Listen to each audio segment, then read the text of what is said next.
All right, my name is Rich Schmidt. We're here with Kristy Wenz. It's January 30th, 2025. We're at the Nicholson Library at Linfield University in McMinnville. And Kristy, thank you so much for joining us today. Thanks for having me. First question, get things started. Why wine? Oh, why wine? That is a great question. Hard one right off the bat, too. Why wine? I think because it brings in so many different facets of life. It can really, it can be anything, right? It could be communal, it could be science, it could be art, it could be history.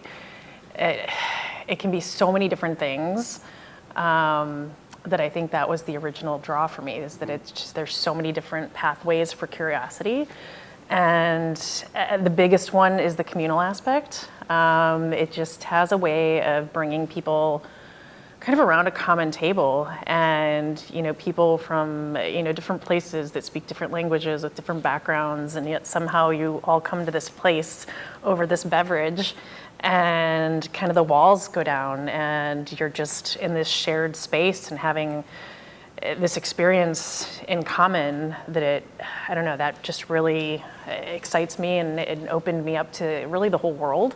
So I think that's the biggest driver, but really just so many different paths that you can take with it. So if, my interest one day is the science aspect, that's there. Another day, if it's history, that's there. So there's just so many different avenues to look at it, that it's just fascinating. All right, so let's back up a little bit, talk about life before wine a little bit. Tell us about where you were born and raised and kind of your early life. Ooh, gosh, born and raised. Well, born in Decatur, Illinois, which is central Illinois. Very much an ag town, and was there until I was about 8. My dad was a Caterpillar guy, and his dad was a Caterpillar guy, so that was just kind of our life at the time. And then Caterpillar went through a whole bunch of restructuring, and he kept getting laid off, and so it was time to make a move. And my mom and her family were from the Chicago area, and so my dad ended up getting a job up there, and we relocated to Chicago when I was 8. That's where I spent the rest of my childhood. So still I'm a Chicago girl. It's always will be. It's home. And yeah, so I was raised there, went to school in Winona, Minnesota, and for poli-sci, so nothing to do with wine, but also everything to do with wine. But it was a great childhood, great growing up out there.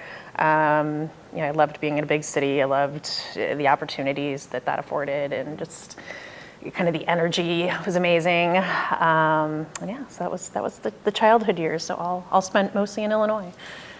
When you headed to school for poli-sci, what were you thinking you would do with your life? Oh gosh, good question. I changed majors about 3 times, I think. I went originally for human resources. My plan was to hire people, but then I also realized that required a lot of accounting and also firing of people occasionally, and that didn't really seem like something I wanted to do, especially the accounting piece. And so then I switched over into public relations, and it really took to writing while I was in that program. Also found it way too easy, and didn't feel like it was going to be challenging enough, and that might make me kind of slack off a little too much in college. So I needed a little more structure. And poli-sci was kind of a good blend of that writing and reading that I liked about public relations. And I did keep PR as my minor, and that's what I ended up doing after school for about 20 years. So a lot of kind of steered myself towards PR, but writing was the big draw for me in that program. And and Winona was a beautiful campus in Minnesota on the Mississippi River, just absolutely beautiful area, mid-sized school, so kind of fit what I was looking for. And they also did reciprocal tuition with Illinois, depending on your grades. So it was also what my parents were looking for. So ended up out of state in a paying in-state tuition, and so it all kind of came together and worked out. And Winona was a very, very snowy, wintry place, but beautiful. So tell me about sort of first step after college. First step after college, I started as a marketing assistant for a steel manufacturing company. Completely unromantic and not glamorous. And I would say a good first job. I came out of the market like in a, at a time where they were offering signing bonuses, which is just like unheard of these days. So it was a good time to graduate. A lot of opportunities. And I kind of found that marketing wasn't really what I was interested in. I didn't like the design aspect. I didn't like drawing up proposals. That wasn't really kind of the writing I was looking for. And so that was a very short-lived career. But I ended up, from there, going to a small boutique PR firm. And they were in commercial real estate. And that's where I spent probably the next 20 years was commercial real estate PR, mostly for a small boutique company. After that, branched out with a business partner, and we started our own company. And then we eventually parted ways, and then I had my own PR company, but always in that commercial real estate space. And so it was, working with developers and construction companies and brokers and finance companies, but really focused on, the writing aspect, the press releases, the articles, getting people's names and stories in the papers, and focusing on, I think that's really where the storytelling kind of picked up for me was, I had a great mentor at the first PR firm. She always talked about how, everybody has a unique story. So you can work with, I had 5 construction clients. They're all doing the same thing, but they all have a unique story. If they didn't, they wouldn't still be in business. And so you have to kind of find those pieces, what makes them unique, what makes them interesting, and then, tell the story. And so we're dressing the window, she would always say, as, they were only as good as the information that we get, but we've got to dress up this window. And so I think that really kind of taught me how to tell stories and find things that were unique at each place, which is true in any aspect. You can have, everybody can do the same thing, but they're going to do it in different ways or have a different perspective on it, and so you have to find what those are. And so kind of polished me up for that side of my career. What did you find were sort of useful skills or useful traits in finding the story? Less so in telling it, but how do you find a story?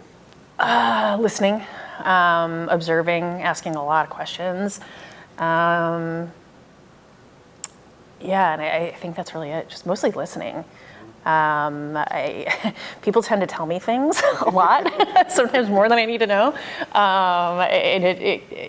And so I listen a lot, I observe a lot, and I'm able to kind of, see things that maybe other people don't realize is a story or is unique to them. And so I would always tell people, just start from the beginning, tell me everything, even if you think it's boring, even if you think it's silly, because I may see something that you don't, because you're so used to it as part of who you are, that maybe there's something there. So it's just kind of drawing that out, asking the questions, and really just being a good listener. My clients would always joke that, 'cause we'd end up at, cocktail parties, and I was always the person that they would introduce to someone they didn't want to talk to, because they knew I would get stuck there talking to them, because I just listen and I just get in these conversations. And so that was kind of my role for a while. It was like, oh, here, talk to this person, so we know you'll sit there and listen for a while. Good and bad. I've gotten some situations I really didn't want to hear those stories, but at other times it was like, all right, you kind of collect this tapestry of interesting things. And I think that's just how you learn, is just listening and asking questions. Sounds very familiar. Yeah. So tell me about when wine starts to enter into your life. Entered in really early, not as a career though, it was mostly just for fun. It was funny, I was actually talking about this story this morning. I know at least 5 people that got their interest in wine at the same exact winery, which just kind of is just so strange to me. And it was in California, in Temecula, which is not, now it's kind of known for wine, but 20 some years ago it wasn't really. It was just kind of in the middle of the desert, and it was on a road trip, and I had to stop and use the bathroom, and there's nothing out there, and so I saw a sign for a winery, and we're like, okay, let's stop there. We had never stopped at a winery ever. Drank wine occasionally, but it wasn't big interest. And so stopped in, used the restroom, and decided, do a wine tasting while we're here. Why not? See what that's about. Had a great time. I was like, hey, this is kind of fun. So there was another one across the street, so we popped in over there. And that one was Wilson Creek Winery, which at the time was just this tiny little spot. And we walked in, and this older gentleman said, you just missed the tour. We were like, we have no idea what you're talking about. Like, this is our second place we've ever been at. Like, what kind of, like, we just want wine. Like, I don't want a tour. I don't know what you're talking about. But he poured us some glasses, and he's like, oh, come on back. And it turns out he was Jerry Wilson. He was the owner. And he took us back into the winery and, like, walked us through how to make wine. And we ended up there for 2 hours with him, just talking. And we talked about business and marketing and, you know, all sides of the business. And that was just kind of the moment I got sucked in. And it wasn't just about the wine, it was just all the pieces to it. I think, like I kind of alluded to earlier, like just all the different avenues. And you know, he told us about his dreams and how he wanted to expand and what he wanted to do. And so then after that, like every trip we took, we would stop for a wine somewhere. You could be driving to Colorado from Chicago and through Iowa and Nebraska and find wineries and like stop for lunch or stop for a tasting. And so I think we ended up wineries in over 25 states at this point. And not all great, but always interesting. You know, there's always a story, and it was just a blast, and that just kind of became what we did as a hobby. And so we became, I wouldn't say we were chasing, you know, we weren't collectors, we weren't chasing, you know, high point wines or expensive wines. Like we were just interested in wine, how it was made, and just trying all different kinds of stuff. So probably had more Michigan, Missouri, and New York wines before I had anything else. And so very small regions, not always great wine, some really great wine, but it was more about just kind of learning and the experience of it all. And we did go back to Wilson Creek probably about 15, 17 years after that. And at this point, Temecula had kind of blown up, and it was all there. Like everything he had mentioned that he wanted to do he had done it. Like it was kind of like a Disneyland of wine. Huge facilities. They had weddings there. It was, you know, the grounds were gorgeous. It was packed full of people. And it was exactly what he set out to do. So it was really kind of cool to go back and like see that years later. I was like, all right, he did it. And just cool knowing that was kind of the place that like sent me on this wine journey. Yeah. And then it was around 2015 that it kind of started to become a career. And that was actually in the Fingerlakes in New York. And it was on a vacation. And it was always on I always tell people like I should like pay Airbnb money because it's always been at an Airbnb property where I've like made all these connections. But we were staying at an Airbnb on a vineyard in New York, and just, you know, there for wine and doing wine tastings all week. And we're out to dinner one night and heard somebody call my name, and I was like, I have no idea why someone would know me here. Like we were just on vacation, and it turns out it was the owner of the Airbnb. And so she called us over and invited us to have dinner. Her and her husband were there, and the head of marketing for Fingerlakes Wine Country was there. And so she introduced me to her. And we had a lot of wine that evening, so there's so many stories were told, and all these plans were made, and you know, next thing I know, we're planning a photo shoot for the next day, and the cherry blossoms, and we're going to tie vines in a vineyard, and then I'm going to write an article, like just all. And, you know, we woke up the next day and we're like, is that really happening? Like, what is going on? And then, you know, sure enough, got the text like, we're ready for you to come down and tie some vines. So we were tying vines in the vineyard. Got another text like, all right, you need solid color clothing. We're doing the photo shoot in the cherry blossoms. I was like, what is going on? Like, this is all real. And so we're the cover models of the Fingerlakes Wine Country magazine and the cherry blossoms. And then from that, the marketing director found out we, you know, had little kids. She's like, well, we're doing a family feature. You know, love to bring you back in the summer. We'll do a whole family photo shoot on all 3 lakes and like show all these things that there are for families to do. She knew I was a writer. And so she's like, you know, we'll have you write some articles if you're interested for that. And she's like, and then the Wine Bloggers Conference is coming here, and we'll have you come for that if you want to help, you know, work that with us. It'll be great connections. I was like, that's fabulous. And so I ended up doing that.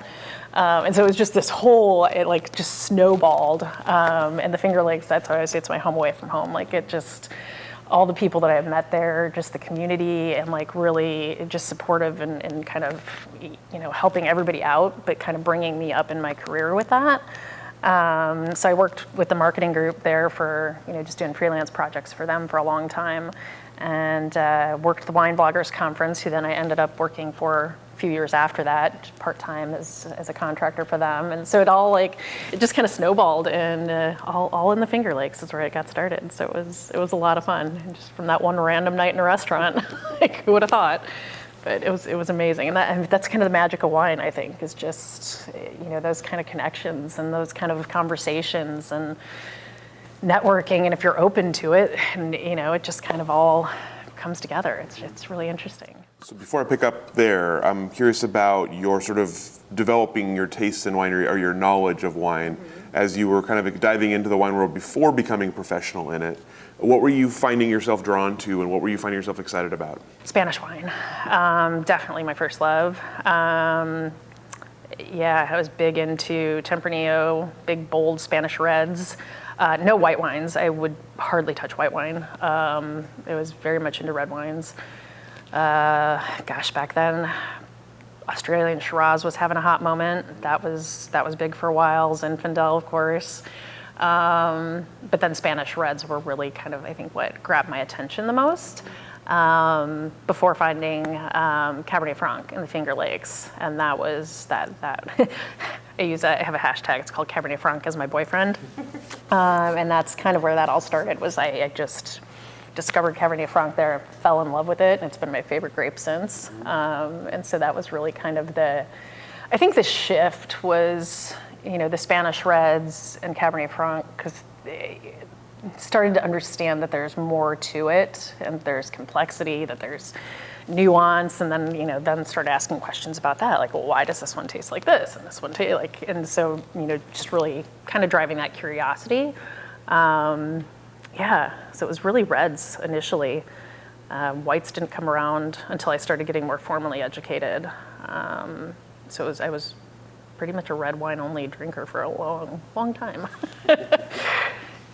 So as you start to dive into the Finger Lakes region, tell me about, learning the region, learning the wines, and what kept your enthusiasm? What were you excited about?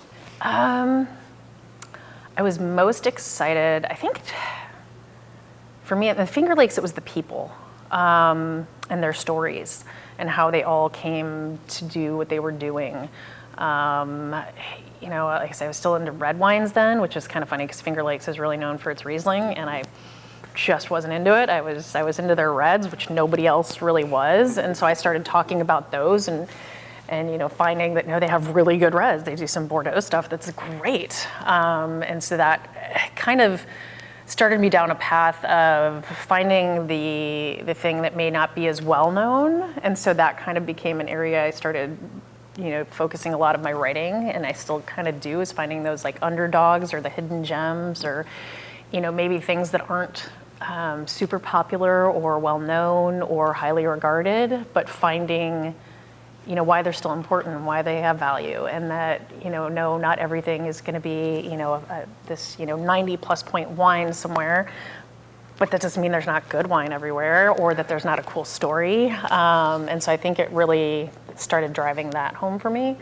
And there were so many just really wonderful people there that were open to sharing and talking about their stories and wanting their stories out there. And so it really just kind of took off from that point. It made some great friends, and many of them I still think of as family. And they would introduce me to more people, and then it started opening me up a little bit to different styles. So I got into sparkling wines. There was probably some of the first sparkling wines I really had was in Finger Lakes. I'd had some others, but didn't really pay attention until I was there, and started being taught how it's made, and then asking those questions. And so they really, I think, kind of, just kept making me more and more curious about all these different things. To the point that then I started paying a little bit more attention back home in Chicago. Right around the lake from Chicago is Michigan, and Southwest Michigan has this little wine pocket there, and we had been up there before just on beach vacations, and you pop into a winery. And so I started really kind of paying attention up there a little bit more about what was happening in the wines. And it was another Airbnb experience up there for a long weekend, and it was at a winery. And we had gone out and done our tastings that day, and we're saving that one for the end because, it's the last one. We were staying there. So I was like, we'll just go towards the end of the day. And went in at 4 o'clock. We were the only people there, and met the owner, and he had just purchased the place recently, I think within the last year. And ended up, again, 2 hours with him, like the place closed, and we're all just hanging out and talking, and he's showing us all the wines, and then he's talking about this will be his first harvest, and I just randomly asked if he wanted help, and he was like, yeah, that'd be amazing, and sure enough, I spent 3 years there, and so worked my way up to, he gave me the title of assistant winemaker. I would say that was a generous title. I was more of a cellar hand. I would work harvest. I'd come up and help with bottlings and work the tasting room when he needed it. Helped run the wine club. So that was really kind of my first dive into the wine side of things, and it was just so much fun.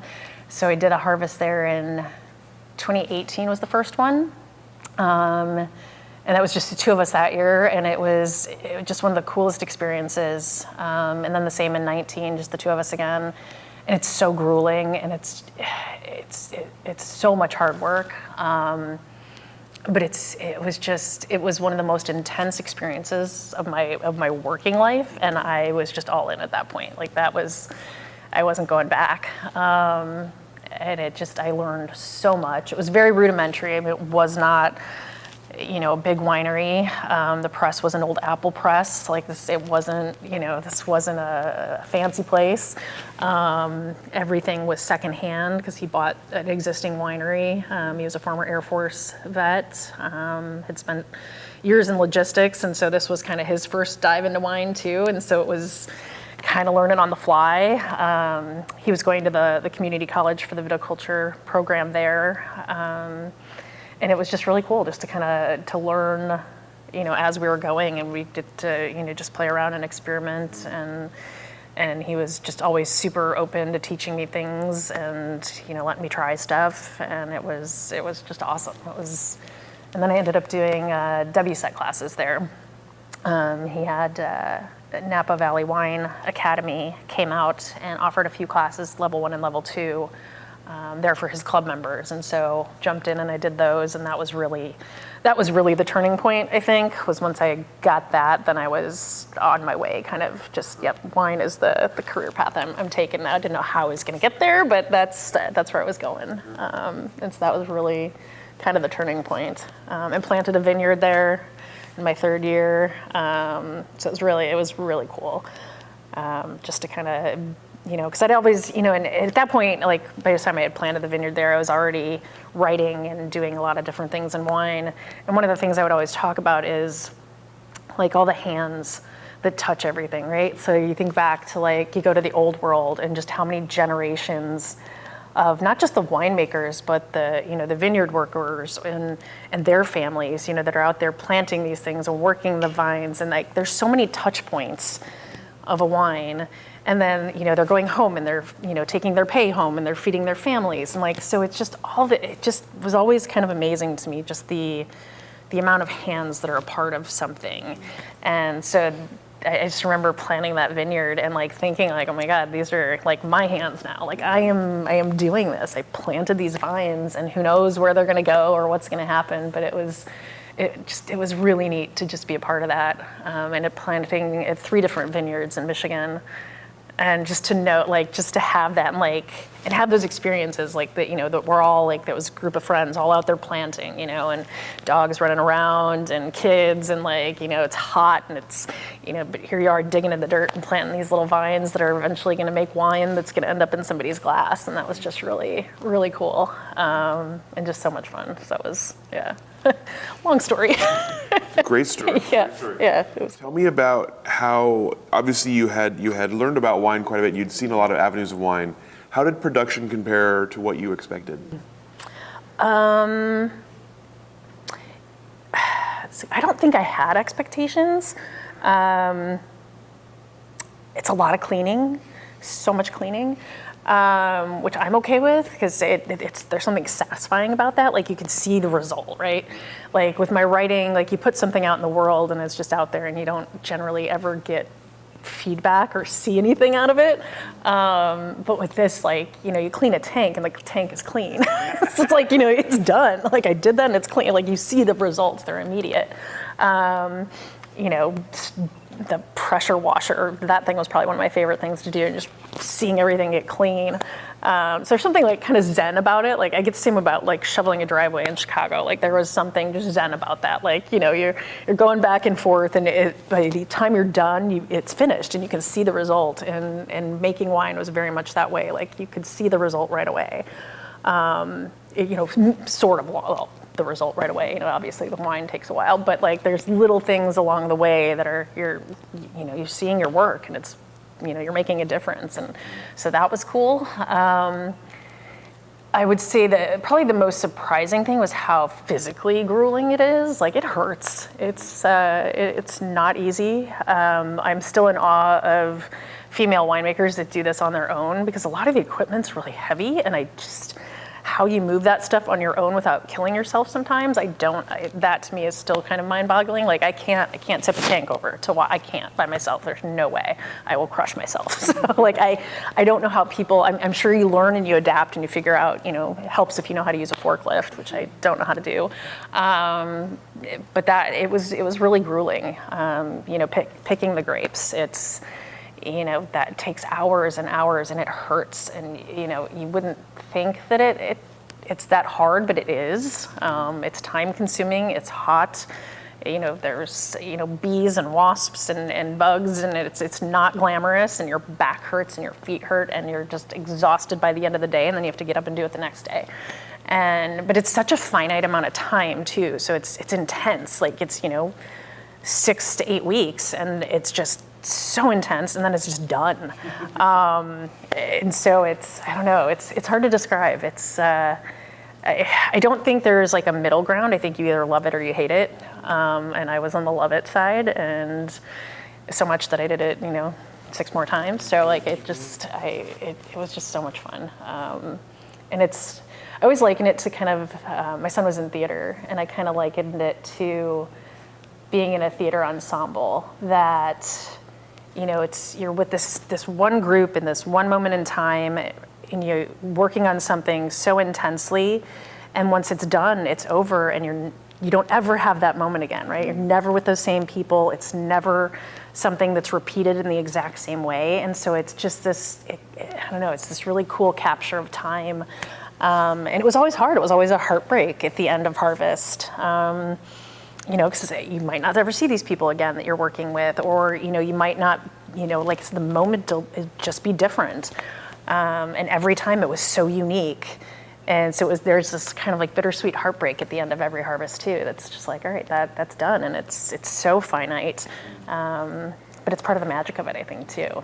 And it changes the way I think about wine and the way I drink wine, because then I think about those things. Like that was somebody's harvest. That was somebody's moment in that time, and whatever that was, so it's more than just tasting the wine to me. It's like, all right, there's people behind that. And there's stories behind that, and there's feelings and emotions behind that. Literally blood, sweat, and tears probably in that. It's amazing. So it's just, I don't know how to describe it, but I was on the love it side.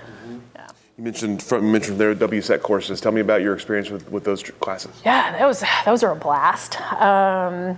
Did level 1, that would have been 2018 maybe. Had so much fun with that, and learned a lot, and said, okay, yep, ready for level 2, jumped into level 2, finished that one, and then I was like, yeah, I gotta keep going. It's like a rabbit hole, and I got into level 3, finished that, and I just learned so much. Like that really opened me up to wines of the world, and really kind of exploring that end of things and really understanding it. And we had traveled a lot prior to taking those. In 2016, we did a sabbatical year in Europe, and so took our kids who were 7 and 11 at the time, pulled them from school for a semester. So from January through August, we lived in Europe, and mostly bounced around to different wine regions, and it was before we really knew a lot at that point. So it was, I look back and we spent a day in Burgundy, which now I'm like, oh my God, why did we do that? That was so wrong. We didn't know any better, so we were just kind of exploring. But in some ways it was amazing because we were open to it. Like we spent a lot of time in Hungary in wine regions there, and so we were just open to everything because we just wanted to learn. And so had done a lot of exploring that year. So coming back and then doing WSET and having had that experience, I was able to kind of connect some dots, and it helped that we had seen some of these things. I was working harvests at the time I was going through WSET, so like being able to connect what I was reading to things I was actually doing was really helpful. And so it was a great experience. I really loved it, and people would always ask, WSET or court, and I really think it depends on what you're wanting to do. Like I wasn't interested in the service side. Like I had no interest in working in a restaurant. I'm not producer driven. That's not what I want to do. I want to know more about the wine. So for me, WSET seemed more of like the logical route, and I had a blast with it, and ended up teaching level 1 for a long time in Chicago, and that was still one of my favorite things I've done. My boss always wanted to expand, go to level 2, and I was like, I don't want level 2, I like level 1, because the people that came to the level 1 classes were so excited.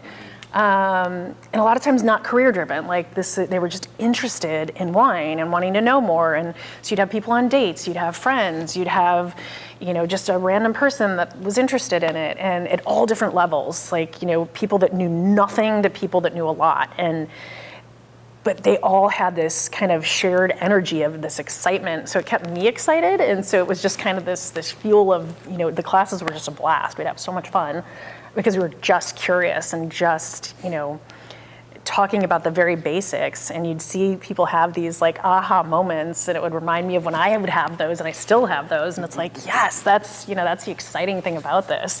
Whether it's a food pairing that worked, or, that Sauvignon Blanc and Cabernet Sauvignon made Cabernet Franc. Like you just have like all these moments where people are just like, what? And I don't know, that was just kind of fueled that whole, like, reminds me why I got into it. Like, all right, this is why. There's just that excitement and that curiosity, and people would just have such a blast. That was a ton of fun. So went from student to teacher, and that was really cool too. So you mentioned that at this time was when you're starting to think wine profession. Yeah. Tell me about how that starts to unroll. It's still enrolling. and continues to unroll.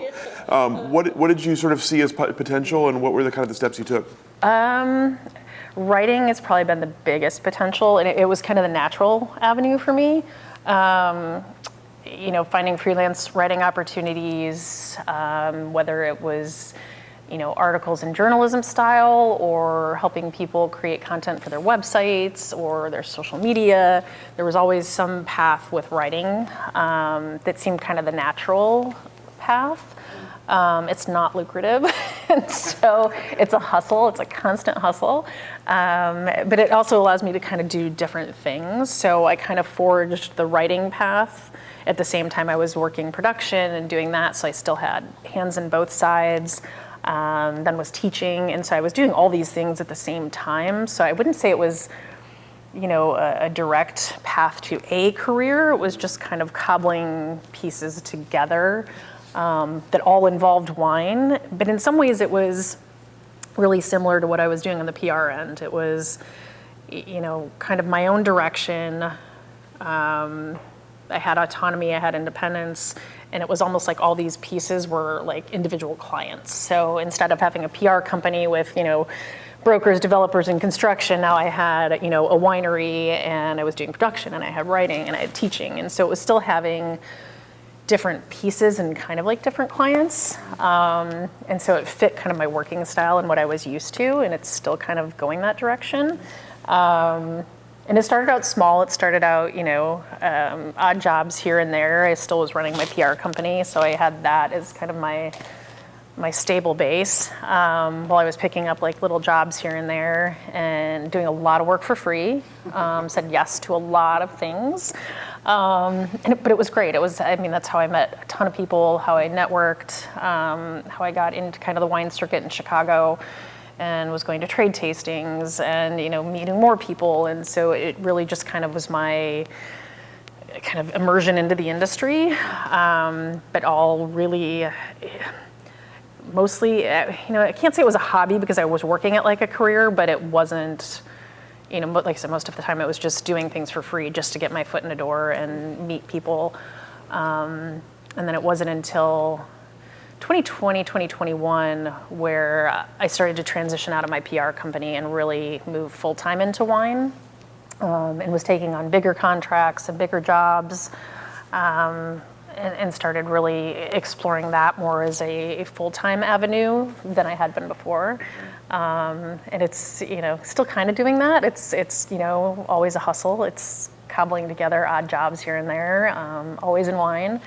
And but yes, it's I don't know how I would describe it. It hasn't been one like end point that I'm seeking. It's more of kind of the journey and like just seeing where I end up. And some of the jobs I've worked for 3 years, others have been a couple months, so it really kind of depends on the project or what I'm doing. But it's just kind of, I don't know, it's more about the journey, I think, than an end goal in wine. I know I don't want to own a winery. I don't want to be a winemaker. Those aren't on my horizon. I've made enough wine now. I'm good. If they still get in there and do, some punch downs and pump overs, I'll be happy. But it's not, I kind of came to the conclusion that wasn't kind of the path for me. But it's been a ton of fun getting there and just seeing where it's all going. And it's taken me around the world, which has been incredible. And I don't know, I'm still kind of in awe of it all. And I don't think I'll ever stop being grateful for it either, because I know it could just dry up tomorrow. And, it's a lot of work. It is a hustle. I think people that see things from the outside see it as, kind of glamorous and, like great, it's certainly great opportunities. Like I said, I'm grateful for everything, but it's also, it's a lot of hard work to get those opportunities. So it's not, something that was just like handed to me overnight, or it's still not handed to me. Like it's a lot of work. I work mostly 7 days a week. I'll take the occasional day off, but it's a constant hustle, but I love it. And I think it's because, like we talked about at the beginning, like there's just so many different avenues that you can go and different things you can learn that it's never boring, and it's always a ton of fun. I will say the one thing that it has changed is that it's hard to go to a winery with my husband as a hobby now. Like that's hard. Where it used to be like what we did, and now it's like, well, now like my brain's going and it's almost like work, and it's like, no, I gotta step out of that sometimes. I'm like, nope, I'm just here for the view and the wine. That's it. Like that's all I'm here for, and the company, and that's it. I'm like, I'm not working right now. So it's been hard on that aspect because it took something that was a hobby and made it into a career that I love, but it's hard to go back into it as a hobby now. So that part's kind of hard. It's hard to shut off that like piece of the brain that's like, you open a bottle of wine, like start analyzing, like nope, just drink it. I just like it. That's it. Like that's all I need to know about this wine. I'm not breaking it down. I just like it. But it's hard to shut that off because I just am always in that mode. So it's good and it's bad on that score, but mostly good because I do love it. The danger of enjoying your work too much. Exactly. Tell me about building an audience and building, I guess, sort of getting your name out there. I joke that I'm an accidental influencer. I was not intending for that to happen at all. What am I? Started this in 2018. I'm 47 now, so I was in my 40s when I started. Like that was not on my social media. Was not my my thing. I posted kids' pictures on Facebook, and that was like the extent of what I did. But one of my jobs was communications director for. It was a kind of a wine blog at the time that was looking to kind of expand into bigger media. And so I had to get on social media, I had to get on Instagram and start promoting it and doing all these things. And I think it was kind of at a sweet spot in time. It was like 2018, 2019, and wine social media really started to kind of ramp up then. So I happened to be in the right place at the right time. I also had a son who's very versed in Instagram, and so he helped teach me all of the things, and it just kind of took off. I'd run a food blog for 6 years before that, like randomly, just as a side project with the kids. And so I'd had kind of a little bit of experience in engaging with like an audience, like you had your blog community. And so it was similar on Instagram. And so I really kind of dove into the relationship aspect of it. And I think that's really kind of what was the big driver, because it's hard. I don't know that I could build that audience today. Like I said, I think it was just at this sweet spot in time. And then the pandemic hit too, and so everybody was on their phones and paying attention to everything, and so it really just kind of snowballed after that. And it was a great way. I think it's just, I don't know. I would say I think the audience mostly grew through engagement, just building those relationships. And when I would travel, I would meet people and make the connections and then stay in touch. And then so it's really authentic, I think. And I've always treated it as a space where if I'm not having fun, I will not be there anymore. I don't want that to be a job. I'd never look at my analytics. I don't care. I know that there are people that monitor follows, and I don't know. I don't care. If I do that, it's going to become work and not fun anymore. So I just don't want to know. For me, it was the place I was showing up mostly to write about wine. So it was kind of my writing practice and still is. So everything I do on there, at least on Instagram, is written that morning. And so it's how I get up and I just write, and whatever it is that day, that's what it is. So sometimes it's inspired, sometimes it's not, but it's just that act of I'm getting up and I have to write, I have to put the words down. It also forces me to study wine because then I have to research about things, and so it keeps that piece going too. And so it's just, for me, that's mostly what it was about, was kind of my own creative space. The pictures can be weeks old, the trips can be past tense, but the writing is always in that moment. And so I think that's kind of, maybe that's part of why it's kind of authentic, is it's just that morning, that's what I do. And I think people, especially people that know me or have gotten to know me, know that it's real. And not contrived. Like I said, sometimes it's not inspired, and you can tell I'm not inspired. And then other times I'm way too inspired, and it flows.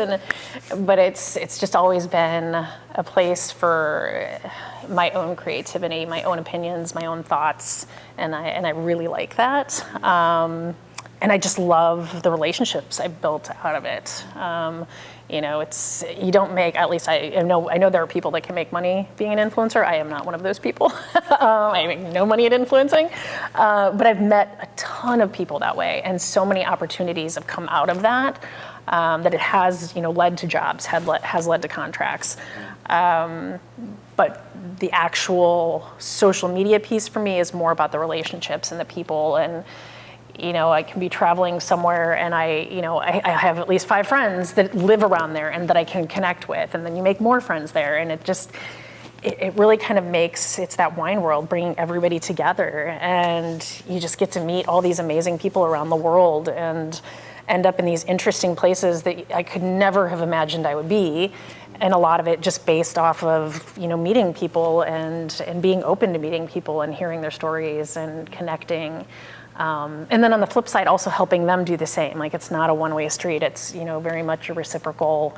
I connect people to people all the time, and it's just part of that shared network and relationships, and it's just, it's a ton of fun. So for people for your connections, so let's just focus on Instagram. Say, what was the main thing you'd want people to take away from your channel? That wine is fun, and to be open to it and open to discovery. Don't be intimidated by it. and that you can really make it whatever you want it to be. You know, if you want to be a collector and that's what you want to focus on, that's there for you. If you want to explore some random tiny little, you know, place in Italy with wines you've never heard of, that's there. You know, you want to have a wine from Michigan, that's there. I mean, there's so many different things and different places to explore that you can find what wine is to you in that space. And it's such a, I mean, there's something for everybody on there, you know, and I think that's why I don't get into the comparing too much either, you know, because there's definitely influencers out there that are far bigger than I am, and there's ones that are smaller, but we're all, you know, all there because for the love of wine, right? Like this, so to me, that's not a bad thing. There is nobody doing it right and doing it wrong. And, you know, just like I used to tell my construction companies, you know, with their stories, like you wouldn't be here if there wasn't something unique to you. And that applies to this too. Like, you know, there's a reason people are following you or listening to you because they found a connection. They found something interesting. And I think, you know, so there's something out there for everybody. And it's that finding that piece that you're connected to or that drives you. And that can change too over time. But just finding what it is for you and diving in there and hopefully having fun with it. Because it's amazing. It's just an amazing world of wine out there, and the people in it are generally pretty cool. So we haven't really talked about Oregon much yet. So let's talk about you coming to Oregon, and I'm curious about, I guess, impressions of Oregon before you got here and impressions since. Yeah, so I had never been to Oregon before moving out here. I would say I didn't know that much about it. I knew Willamette Valley was here, obviously from studies.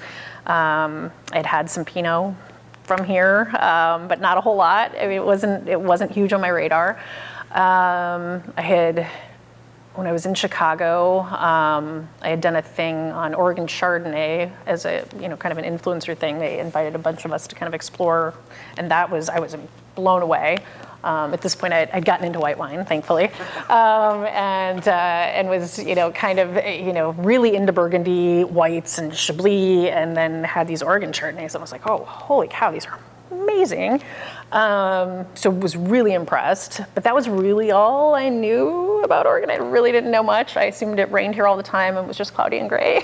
That was about all I knew.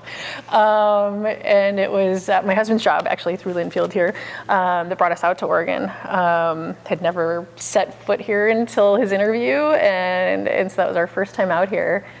And it was a little scary. I mean, it's a big move, and it's definitely a much smaller community than I was used to living in, and so it was scary. But it was exciting too, because I mean, obviously, wine here it's a big deal. So I was like, all right, I think I'll be okay moving here. I'll find something I can do, and.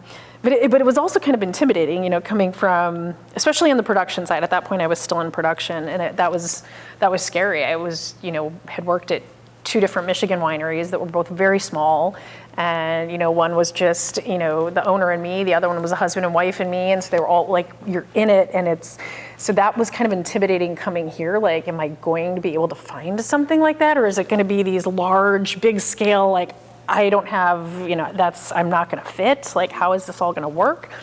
And it ended up working out really well, and it was a big surprise. It's a much smaller community. It's a big wine industry, but a small community, if that makes sense. Like, it feels small. Everybody is so supportive and collaborative and open. And I know I've said that about a lot of wine regions, but they're not all that way. I've been fortunate to find some that are, but they're not all that way. And so it is unique and special when you find the places that are that welcoming and that open and that collaborative. And so it was really kind of easy to kind of slide right in, and it's been amazing. I feel really lucky because it was a national job search and we could have landed anywhere. Kansas was on the table, and that was terrifying. I was Googling, like there wasn't even a wine bar in this one town. I was like, I don't know what I'm gonna do. So when this came up, I was like, yes, I can do this. There's wine. Because at that point my career was fully into wine, so it was kind of scary. And so I got lucky ending up here, and it's really, I love it here. The wine industry is amazing. I've learned so much. It's 2 years this week, actually, that I've been here. Happy anniversary. Yeah, thank you. And I've learned so much about just everything in wine, really. And it's just been a ton of fun. I've worked production here, tasting room here. I do a lot of social media and marketing content for various wineries, work for the Chehalem Mountains AVA, and so it's, I've picked up all these different pieces again. It's not all the same pieces, and it's been such a learning experience. I would say now my impression of Oregon versus when I was in Chicago, there's so much happening here that I think is still so relatively unknown. Pinot is certainly known, but not to the extent that it exists either. Like it's still, it's still kind of the small section of the restaurant menu in Chicago. There's not a lot of knowledge about, there's how many AVAs here now, I forget, but there's not a lot of knowledge of that. People know a few. So there's still so many stories and so much information and education that can get out there, which is kind of exciting. I mean, it's still at like this unique point in time that it's still so young, right? It's, when you think about like a lot of the pioneers out here starting in the 70s, that's not that long ago. And there's still so many stories to tell and so much education to get out there. But at the same time, there's also really amazing wine to back it up, which is kind of cool. Like you're not starting from a place that's just getting its, training wheels off. Like, the training wheels have been off. They are on, they're rolling along here, but there's still so much to educate people on. So I think it's in an exciting spot. And I don't think I realized coming into it how much nuance there is just in this valley alone. It's incredible. And in Pinot alone. I've had more Pinot than I know what to do with at this point. And that's incredibly nuanced too, so that's been wild. But yeah, it's an interesting spot, and especially for somebody, it's not my grape. I always say I'm Pinot picky. They're not all for me. So it's been interesting to kind of really dive into that since I've been here. And then also to see it's not just Pinot. There's so much more happening here. And I think that's a big story to tell, because I think, Pinot certainly put Willamette on the map, but there's so much more happening that, I think there's a lot of interesting things that can come out of the next several years and decades. I have to say I'm very impressed with your Willamette pronunciation. For a Chicago, I know how hard it is. It is, because we have Wilmette. Wilmette. Yeah, very impressive. Yes. Yeah, and I'm working on Oregon too. I'm now saying that correct. Yeah. That's a fun one. And then I go back to Chicago and people are saying it wrong and I'm finding myself correcting them. I'm like, oh God, I'm doing it. Like I'm immersed. I'm in. How did production here compare to Michigan production? That's a good question. So I worked at Ricochet here in McMinnville. So it was just Eric, the owner, and I for a year and a half. So that was very similar. I found that small situation again. It was, I would say, more advanced. We weren't using an Apple press. We actually had a real press. So there was a lot more new equipment to learn. So I had the basics of winemaking, but this really, being here, I learned a ton more. Eric really had me in there, doing everything. Have you ever done this? No. Okay, you're going to learn this today.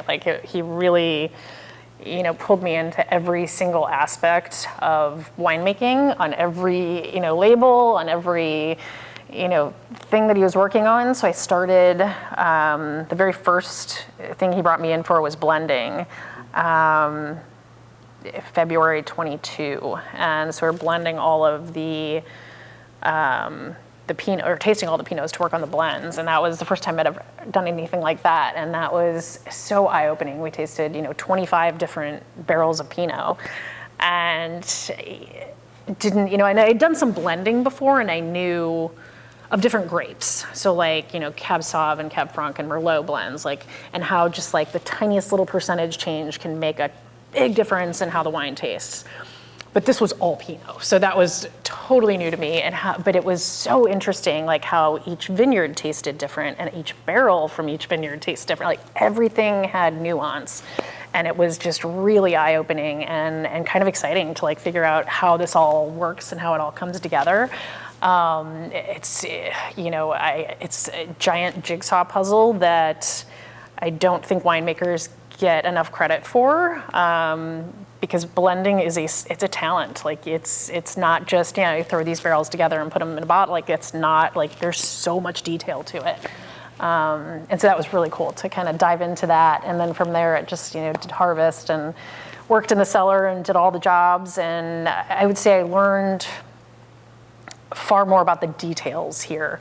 It was also easier because winery was 8 minutes away versus an hour and a half. So like I could be there every day and I could see everything that was happening and, get in on the ground floor and do everything from start to finish. And it was fascinating. And it was just really cool to, work with grapes I hadn't worked with before. But also just kind of the, learning just all the different pieces that go into, I think it's at the point of time is maybe 2,500 cases. So not a ton of wine, but there's a lot of different labels and how that all pulls together. And it's not as simple as, we got Syrah and it goes in a Syrah bottle. Like there's so many different little avenues and things that happen. And so I really kind of, I don't know, it was kind of a crash course for a year and a half, and it was awesome. And, got to attend different seminars and things in the industry through that, and really, just learned so much more, and met a lot of great people and a lot of great connections, and learned a lot about, there's still so much to learn, but just the different soils, the vineyards, the different places, it's just kind of mind-boggling how much there is. Like I said, it's a rabbit hole, and you can go forever. I might go forever, you never know. So you've talked about kind of the professional part of your wine life being a hodgepodge of things. On the writing side specifically, tell me a piece or two that you're particularly proud of, or that you look back on and think like you really nailed something. Yeah, I would say the turning point in writing for me, I worked for a company called Vino Head for 3 years, and it was a weekly newsletter based on mostly wine reviews. And that was a blast. I think because it really kind of combined everything I loved about wine writing, and writing in general. So I learned how to write through my poli-sci courses. And I had this professor who, I think it was partly out of laziness, but he would make us, every essay we had to write started out as 12-point font, double-spaced, single-page paper. That was it. That's all the room that you got, and to get your point across. And then eventually it became a half-page paper, and I really do think it's because he didn't want to read everything. But it also, and this was before social media, so it already taught me how to be like, all right, I need to get all of these thoughts into this amount of space, and I don't have a lot of time, and I don't have everybody's attention, and so it's how do you do that? And so it really enforced that. And so then at Vino Head, that was kind of, the reviews we were doing were, short and to the point. They were interesting. They brought in, I was able to bring in my own voice and not just talk about, here's the flavors that you're getting, and here's it was much more, we could swear, we could, if it's fucking good, it's fucking good, and you could write that, and it was just like, this is amazing, and it was resonating, and I loved seeing that, because, not everybody wants to read, it's helpful to have a few, flavor descriptors so you know what you're getting into, but I think people also, you were seeing the audience respond to just real talk, sitting down on a couch with a friend and this is really good, and that you just got to say it, and I think the audience really kind of connected with that, and it made it more approachable and easier to understand, oh yeah, I kind of want to try that now, if it's that good, yeah, I'm kind of curious. And so I got to pull in, that style of writing, but then I also was able to really kind of focus on wines, from around the world and different varieties, and I got to pull in interesting stuff. I had a team of writers that I got to work with, so I got to do a lot of editing, and that was a bunch of fun. And then I also had kind of this Q&A interview series as part of it, and so I got to meet a lot of people in the industry doing all different things. Everybody, that might be running a wine club or wrote a book or is a winemaker, or there was always somebody doing something different but connected to wine. And so I got to tell the stories. And so for 3 years, that was just, I would say, something I was really proud of. It was weekly, and so it was high demand. And it was a ton of fun, and just something I was super proud of. And I think really kind of helped my writing, helped me find my own voice too, because I wasn't writing journalistic pieces for a publication. I wasn't, writing, website copy. I got to really find my voice, which I'd kind of been doing in Instagram, but I think it helped kind of focus that a bit more too. And it kind of took off. Now I'm writing my own newsletter, which I love, and it's definitely, it's my voice, and so it's been a lot of fun. I kind of did that with my food blog back in the day, but even that was, it was different. I'm writing about something I'm super passionate about, and I get to tell the stories I want to tell. I get to, write about wines in a way that I want to talk about them, and I get to talk about what I want. If it's some random wine from Slovakia, I get to write about it. And nobody can tell me nobody's going to drink that. I get to write about it. It's like I'm excited and I want to and I can. And so it's been really neat. And I think that was the place that really kind of helped me find my voice in wine, which is because there's so many voices out there. So you get that imposter syndrome a lot, like, who's going to read my stuff? Why am I here? Like, what does it matter? And so there's always that, and I think that's in any industry, really. But once I found my voice, it was like, at this point, I don't care if I love it when people read it, but at the same time, I don't need somebody to read it to know that it's my voice now. And so I think that was kind of the biggest turning point for me in wine. So let's look ahead a little bit. Let's talk about you first. Obviously, you're still getting your feet wet in Oregon. You've been here a little bit, but you've got some time to go. So tell me about next steps for you here. What have you not done yet that you want to accomplish, and what are you kind of looking at on the horizon? Good question. That's a great question. I think something I've been focusing on here recently with my writing has been the sparkling wine. I am fascinated by it. And not just because I like sparkling wine, but I think Oregon is really a prime spot for it. I think there's something happening. I think it could be big. And so I think that's kind of an interesting focus for me right now, and I'd like to find something to do with that or help that. Because I'm a big champagne person, or Franciacorta in Italy, but domestic sparkling wines, I have generally not been a big fan of.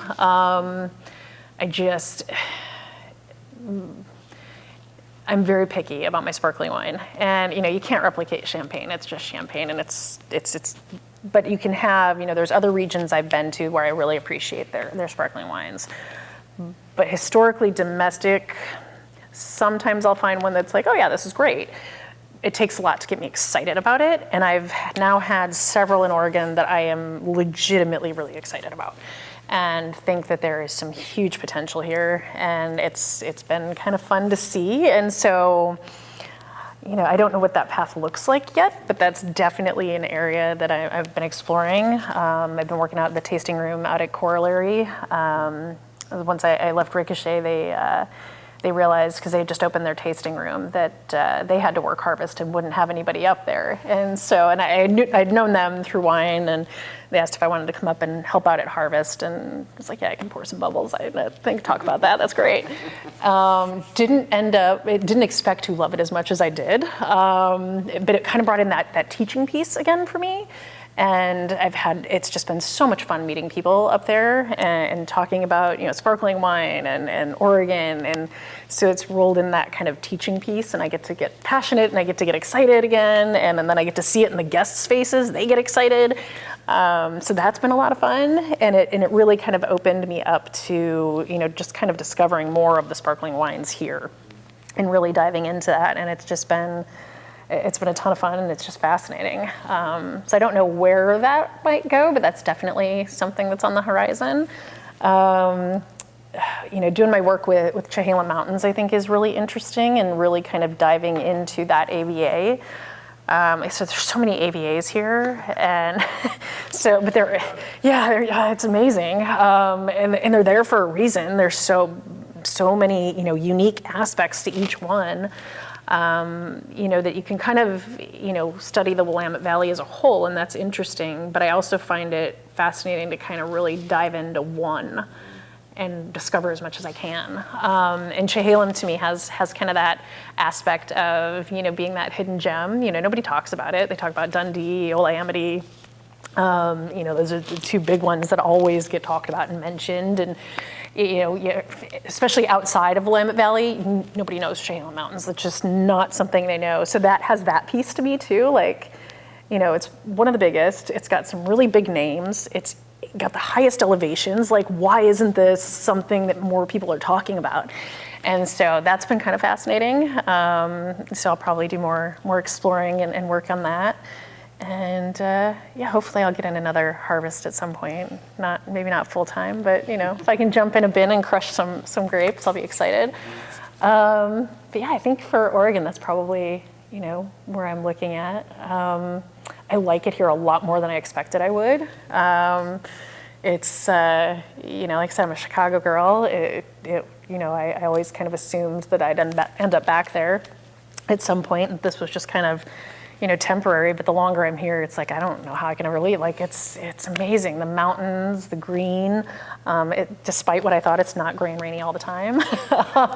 Summers are the best summers I've had in my life out here. It's just beautiful, and the coast's right there. It's just everything is right here, and the wine industry is here, obviously. So there's so much that I do just love it. But eventually, one day, Spain is on my plan.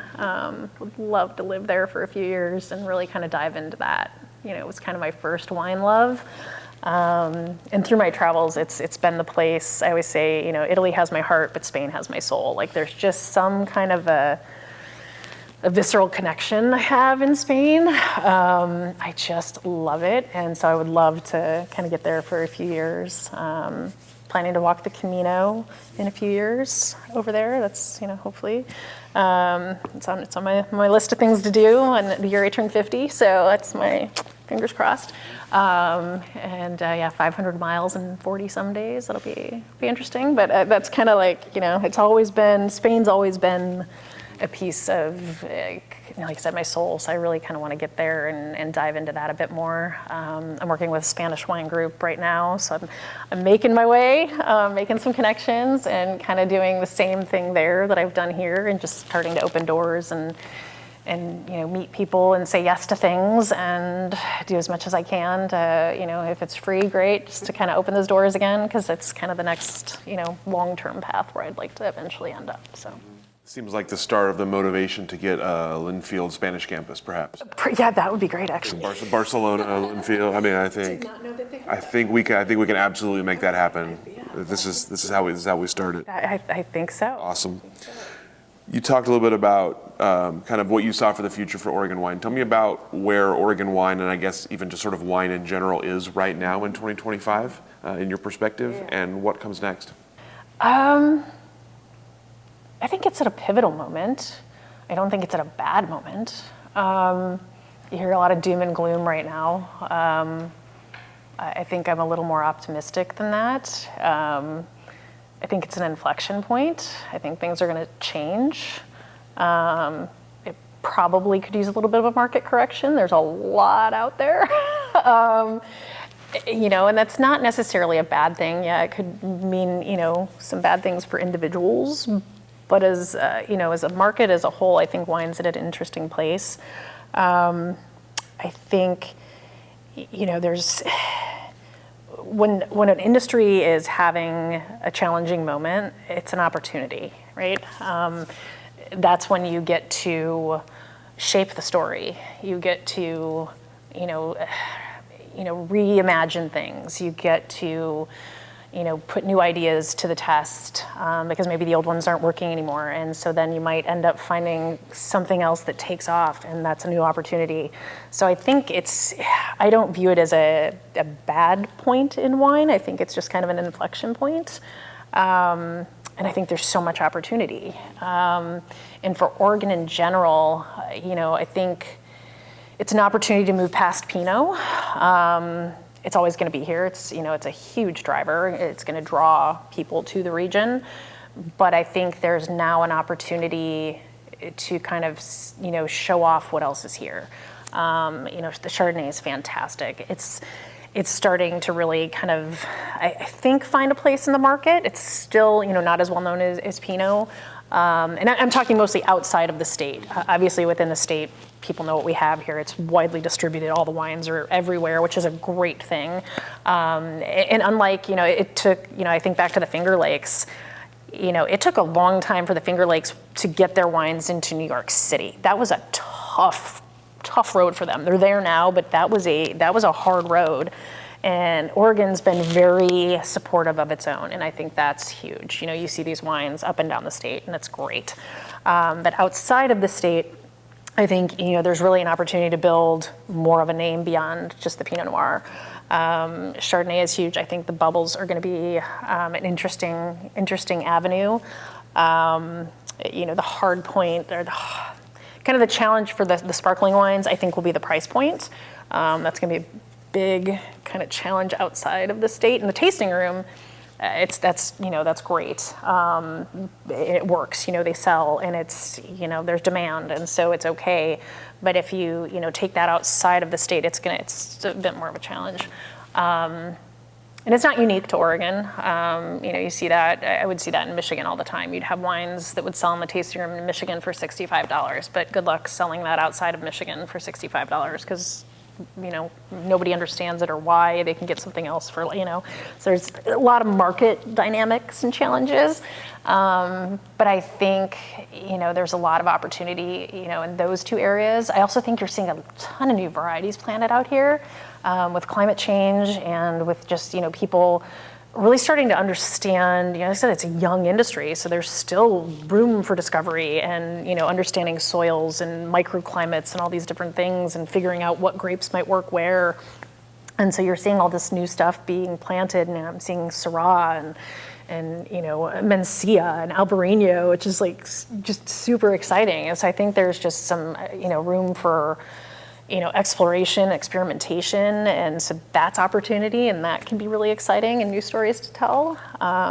So I think Oregon's in a really good place. I think climate-wise, it's changing, but they're not, as kind of in a dire spot as maybe parts of California are or parts of Spain are. It's in a decent place. It is shifting, and there's going to have to be changes that are being made, but I think it's in a decent spot. So I think there's a lot of exciting opportunity that's coming down the road for Oregon and the Pacific Northwest in general. I think I think people are starting to explore a little bit more. I do think the pandemic kind of helped with that, because we were, kind of stuck within our borders, and so people started to explore more locally and make new discoveries, and so it kind of opened up some different, eyes to the state that may not have been here before. I think you're also seeing kind of a shift in, and I don't know where this will land, but I think it's interesting to see where wine tasting is going. It used to be, you'd go to the tasting room, you'd get your flight of wine, stand at a tasting bar, bounce off to the next place. And now you're seeing a lot more of the, it moved into kind of those sit-down experiences.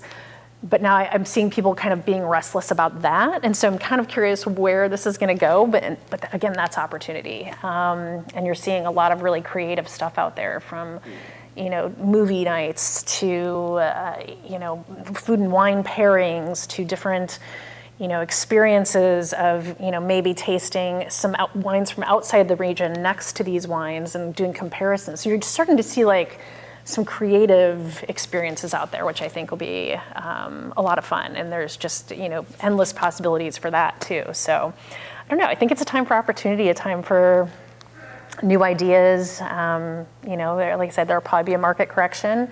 But I don't think wine's going anywhere. It's been around for thousands of years. Everybody talks about the Gen Z's not into wine, but when I was in college, I wasn't drinking wine either. So, I think it'll all shake out.